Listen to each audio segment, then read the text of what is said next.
এমন সমন্বয়ককে চিনি যার বাপকে চান্দা আব্বাস ডেকে নিয়ে বলেছে, ভাই আপনি সরাসরি কেন পোলাপানের কাছ থেকে টাকা চান? আমার কাছে অডিও আছে। আপনি পোলাপানের কাছ থেকে সরাসরি কেন টাকা চান? ভাইজান আপনার যদি কিছু লাগে তাহলে আপনি আমাদেরকে জানায়েন। মানে চান্দা আব্বাস যেই সিস্টেমে চান্দাবাজি করে ওই সিস্টেমে চান্দা। এখন নতুন তো হঠাৎ করে পেয়েছে, ছেলে বিশাল বড় এক সমন্বয়ক, বাপ চান্দাবাজি শুরু করেছে ওপেনে, পোলাপানে 5,000 টাকা নেয়। ওর কাছে 5,000 টাকা বিশাল ব্যাপার। এখন তো এক একজন রাজপুত্র, বিশাল রাজার পূর্ব পরম্পরায়, বংশ পরম্পরায় তারা হাজার হাজার কোটি টাকা, নবাবী বংশের সব কয়জন সমন্বয়ক। ওনারা এখন গিয়া প্রথম আলোর অফিসে যায়, তারপরে আরে বাবা রে বাবা, নতুন নতুন পাঞ্জাবি পরে তারপরে যায় বয়ান দেয়। এরে বেটা, তোদেরকে বলছিলাম যে ভাই তোরা এই একটা আন্দোলন করছিলি, এই আন্দোলনে কে কেমনে ঢুকছে, এখানে কারো কারো বিরুদ্ধে অনেক অনেক রেকর্ড আছে ভাই। এই ইয়েকে, ওবায়দুল কাদেরকে বর্ডারে পাস করে দিয়ে আসার অভিযোগও তো ওনাদের অনেকের বিরুদ্ধে উঠেছে। সেগুলো জবাব পেয়েছি নাকি আমরা? বলে জবাব দেন। ওনারা এখন সুশীল হয়ে তারপরে টাকা পয়সা তো কিছু হয়েছে, 5 জন 6 জন 7 জন এই যে কয়জন এখন আসছেন সামনে, ওনারাই খালি জুলাই যোদ্ধা। আর সেই জুলাই যোদ্ধারা কই? আরো অনেক সমন্বয়ককে তো আমরা দেখেছি যে গোপনে বিভিন্ন জায়গায় বসে জীবনের ঝুঁকি নিয়ে তারা এই ভিডিও বার্তা দিয়েছিল। এই ভিডিও বার্তা আমরা প্রচার করেছি। সেই জুলাই যোদ্ধারা কোথায়? আজকে ঢাকা বিশ্ববিদ্যালয়ে একটা নির্বাচন হয়েছে, সেখানে এনসিপির অবস্থান কোথায়? ছাত্র শক্তি নামে কালকে একটা সংগঠনের দেখলাম, ছাত্র শক্তি তারা করছে, 8-10টা পোলাপান নিয়ে তারা মিছিল করছে ঢাকা বিশ্ববিদ্যালয়ের মতো জায়গায়। কত লোকবল তাদের!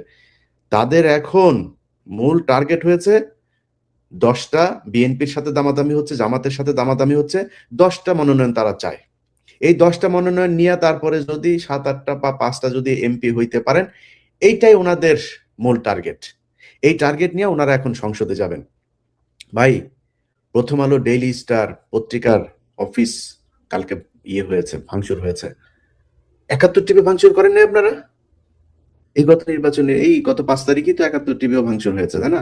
আরো কয়েকটা গাজী টিভির পুরো ভবন শুধু জ্বালাই দিয়েছেন, দিয়েছেন না? সেটার ব্যাপারে কই? সেটা তো বিচার হওয়া দরকার। তাইলে এদের সবার বিচার বিচার করেন। ডক্টর ইউনূস আজকে যে চেয়ারে বসেছে, সংবিধানের কোন পৃষ্ঠার মধ্যে লেখা আছে যে নির্বাচন ছাড়া কোনো রাজনৈতিক দল বাংলাদেশে ক্ষমতায় আসতে পারে? দেখান আমার এটা কোন কোন কত অনুচ্ছেদে কোন জায়গায় আছে। মিনিমাম একটা দেখান, একদম ফুল স্টপ করে দেওয়া হয়েছে। তাইলে আপনি এখন এই ষোড়শ সংশোধনী টংশোধনী এগুলি সব আপনি কি করবেন? ঠিক করেছেন? সংবিধান বাতিল করেছেন? সেটাও তো করেন নাই। আপনারা এটা হয়েছে, সালাউদ্দিন কাদের চৌধুরী একটা সুন্দর করে কথা বলতো, ওই যে সোনাটা লাল করে দেওয়া হয়েছে। সোনা ঠিক আছে, কিন্তু খালি লাল নামটা যুক্ত করে সোনাটারে লাল করে দেওয়া আছে। সোনা মিয়া এখন লাল মিয়া, আর মিয়া টিয়া সবকিছু আগের মতোই আছে।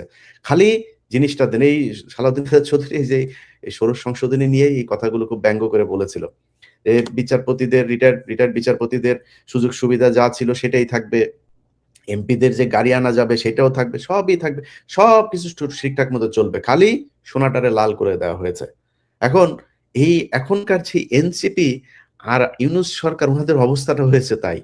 ওনারা সোনাটা খালি লাল চান, আর সবকিছু মিয়া টিয়া সব আগের মতোই চান। কিভাবে চান দেখেন। প্রথম আলো, এই প্রথম আলো তারেক রহমানকে বানিয়েছে খাম্বা তারেক, কোকোকে বানিয়েছে দুর্নীতিবাজ, ড্রাগ এডিক্টেড এই কোকো, তার মাকে বানিয়েছে জঙ্গিদের নেত্রী, একদম স্পষ্ট।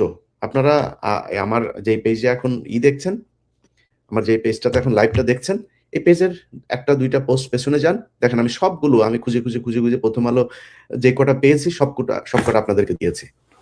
সেখানে স্পষ্টভাবে বলছে তারেক রহমান, এই তারপরে বাবর, হারিস সহ 4 জনের নাম দিয়েছে, এটা নাকি মহা দুর্নীতিবাজ। তেল চুপচুপে তারেক রহমান কার্টুন এঁকেছে আলপিনে, আমি দিয়েছি আমার এই ফেসবুকের ওই পোস্ট দেখেন। দিস ইজ প্রথম আলো। যদি আপনি মনে করেন, মানে আপনি কোন পয়েন্টে আসবেন ভাই বলেন? কারণ আপনি এটারে যদি বলেন মব, তাহলে 71 টিভিতে যে হামলা হলো, গাজী টিভিতে হামলা হলো, এর আগে সময় টিভিতেও হালকা পাতলা হামলা হয়েছে, তাহলে এই ওগুলি এর আগে বসুন্ধরার ভেতরে যায়, তারপরে বসুন্ধরা গ্রুপের মিডিয়াতে ওইখানে কেউ হামলা হয়েছিল, তাহলে সেগুলো বিচার বিচার করেন। আর যদি না মনে করেন যে না আমরা একটা বিপ্লবী সরকার, আমরা একটা বিশেষ পদ্ধতিতে আমরা এসেছি, তো বিশেষ পদ্ধতিতে যদি এসে থাকেন, তাহলে বিশেষ পদ্ধতিতে যাদের রক্তের বিনিময়ে আসলেন তাদের বিচার করবেন না? তাদের হত্যার বিচার হবে না এই দেশে? সময় টেলিভিশনে মানুষ আজকে কেন রাস্তায় নামে, কারণ আপনাদের যেই কারণে মানুষ আপনাদের বসিয়েছিল, কোনোটাই মানুষ পায় নাই, কোনো মানুষ পায় নাই। আজকে হাদি মারা যাওয়ার পরে স্বরাষ্ট্র উপদেষ্টা, পুলিশের উনি বিশেষ প্রতিনিধি, আইজিপির উপরে ক্ষমতা আপনার খোদা বক্স, এই খোদা বাক্স বউ পোলাপাইন শালা টালা দিয়া টাকা কামাইতেছে। স্বরাষ্ট্র উপদেষ্টা, আত্মীয় স্বজন সব যা আছে। কালকে প্রথম আলোতে গিয়েছে পুলিশের আইজিপি। পুলিশের আইজিপি কেন গিয়েছে জানেন? পুলিশের আইজিপি গিয়েছে হলো, পুলিশের আইজিপির বউ আমারে গত 1 বছর আগে ফোন করলো। সে 1 বছর আগে ফোন করেছিল, ওই যে চান্দাবাজ দুইটা আছে না, সাকিব চান্দাবাজ আর ওই যে নাগরিকের টিটো চান্দাবাজ, এই দুই চান্দাবাজ মিলে এক পোস্ট করে ওর কাছে টাকা চাইছে।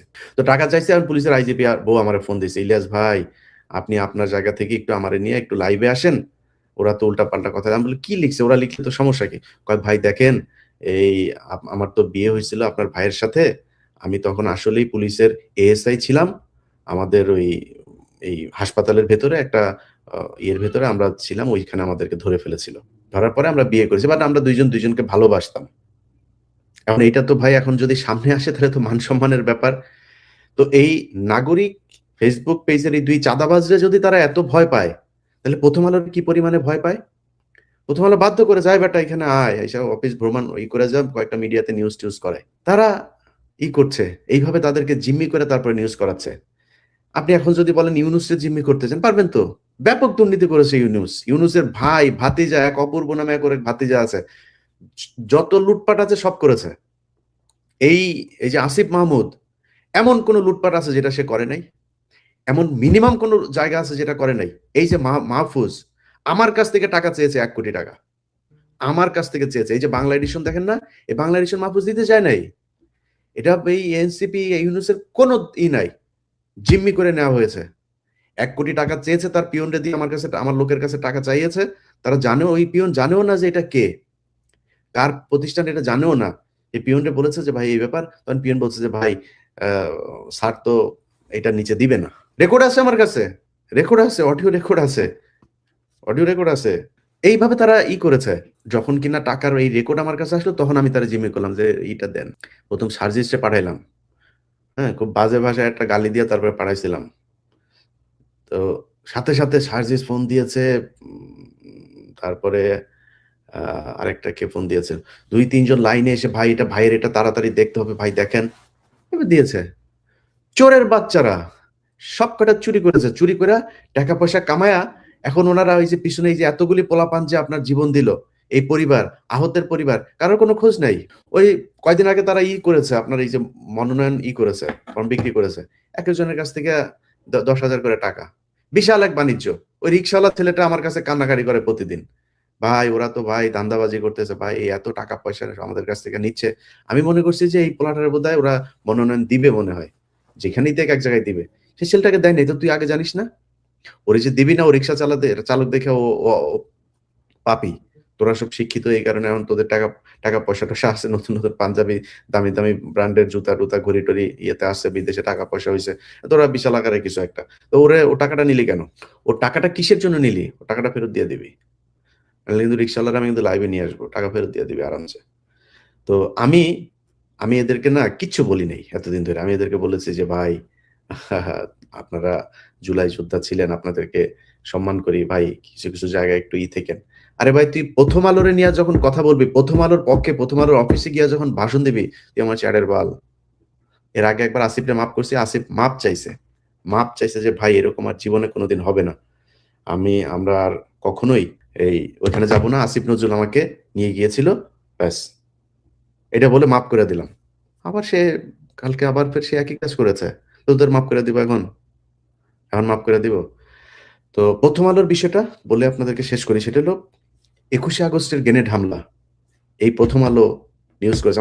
আমার যে ফেসবুক পেজে লাইভ চলছে সেখানে যান, গিয়া দেখেন, সেই সেই আছে।